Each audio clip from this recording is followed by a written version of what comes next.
Hello, everyone. I hope this podcast finds you doing as well as you can be in this very uncertain time across the world.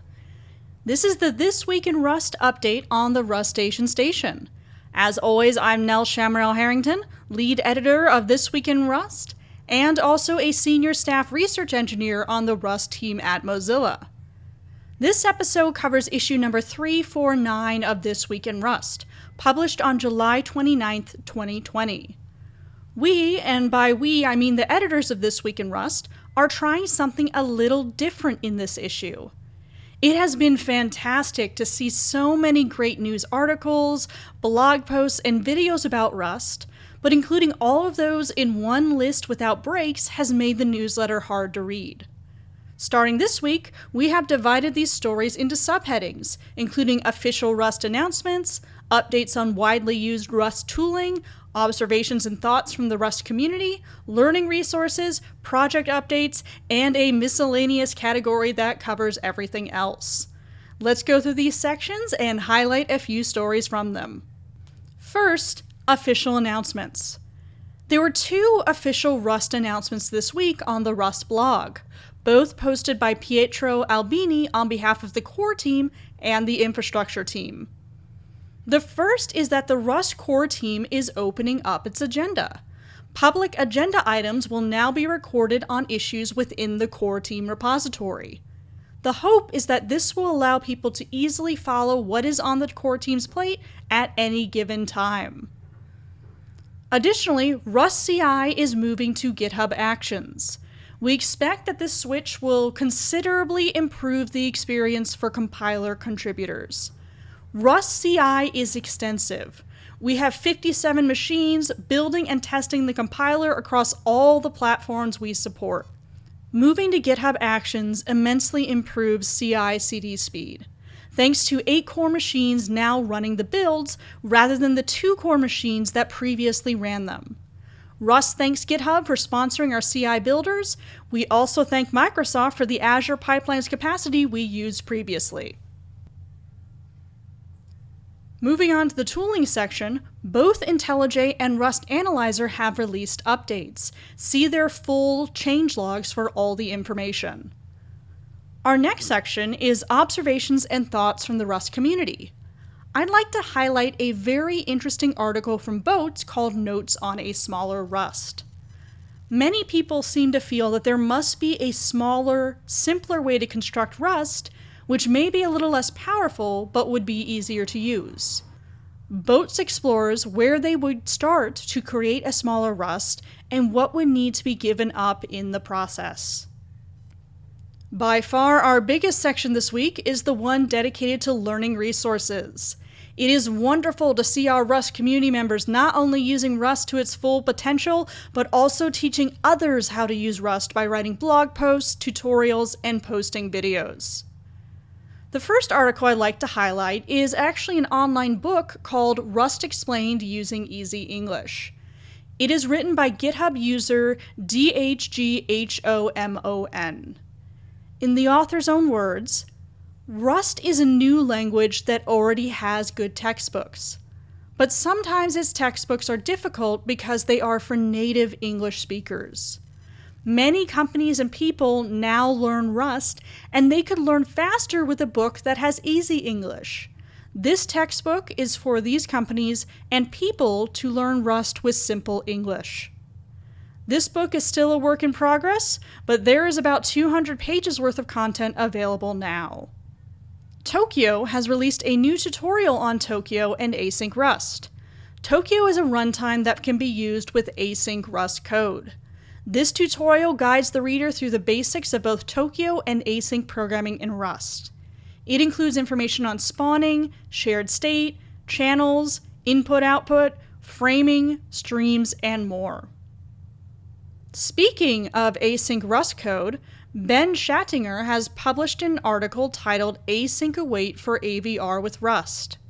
It is a guide to implementing async code on an Arduino using Rust, including compiling and running the project, creating async operations, writing an executor, and more. If you have had trouble wrapping your head around cell, ref cell, and interior mutability in Rust, you are not alone. John Alhady has published an article that details how they came to understand these Rust concepts and how you can understand them too. Game development in Rust is becoming increasingly popular. Ian Kettlewell shows this in their post, Making a Game in 48 Hours with Rust and WebAssembly. It covers how they implemented a game in Rust for Ludum Dare. Ludum Dare is a 48-hour solo game jam where games are made from scratch in one weekend. Read the post for an in-depth look on game design and implementation in Rust.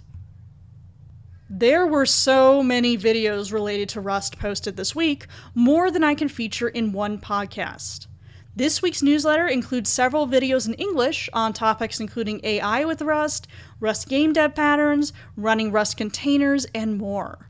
We also have videos in both French and Portuguese featured this week. And that's it for the news section of this podcast. Make sure to read the full newsletter for even more fantastic Rust-related content.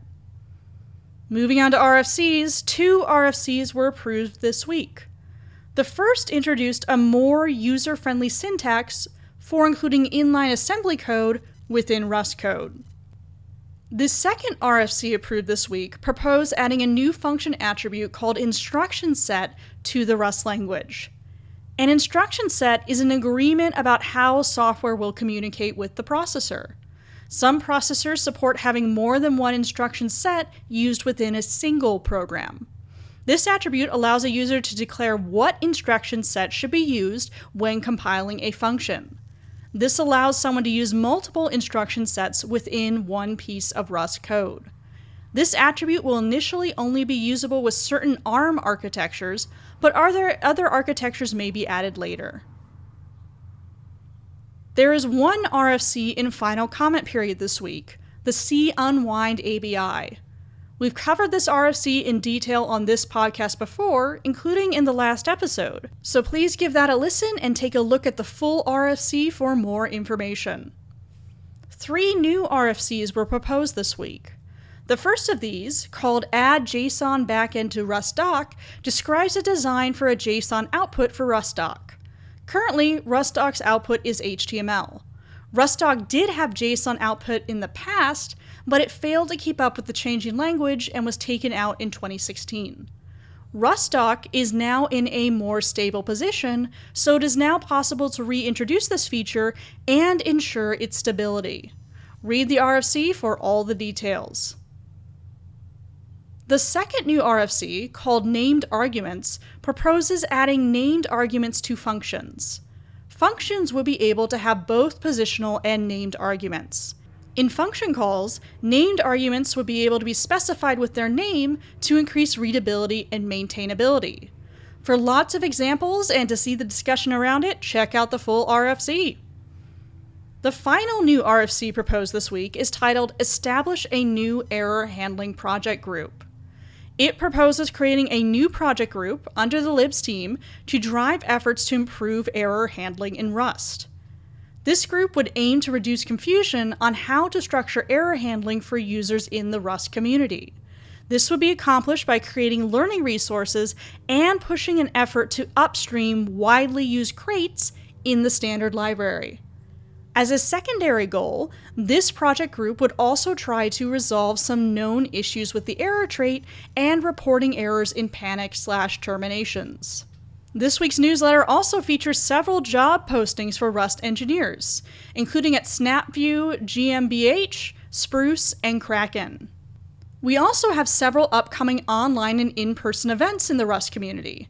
As for online events, you can go around the world and back on August 5th and 6th by attending online meetups in Johannesburg, South Africa, Dublin, Ireland, Buffalo, New York, Indianapolis, Indiana, Linz, Austria, and Berlin, Germany. There are also in-person meetups taking place in Dallas, Texas, and Auckland, New Zealand. And that concludes this week's podcast. I hope the content in this week's newsletter teaches you and inspires you. This Week in Rust is edited by myself, Andre Bogus, and Colton Donnelly. This week's contributors included, using their GitHub usernames, Emor, N. Nethercoat, Matthew K. Mayer, Dark Sun, Carlos Galdino, Alex Duckno, James MCM, Lights0123, Thibaud Daus, and Shinokada. As always, if you write a great article on Rust or happen to see one, please submit it to This Week in Rust by opening a pull request on our GitHub repo. Have a wonderful week, everyone, and please stay safe out there.